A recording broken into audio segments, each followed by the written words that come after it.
Right, Ogre Speed Shop here. So I'm just going to do a real quick cover on the repair I'm going to be doing over here on the driver's side. So you can see where I've marked it out there. So I'm going to cut it out and get ready for the next section.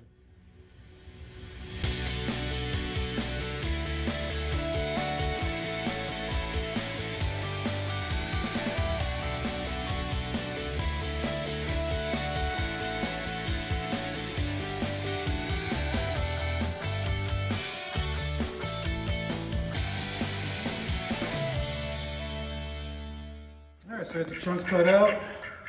Now for cleaning up and then making new pieces. Alright, that'll do it for this step one of repairing the fender and door. So thanks for watching.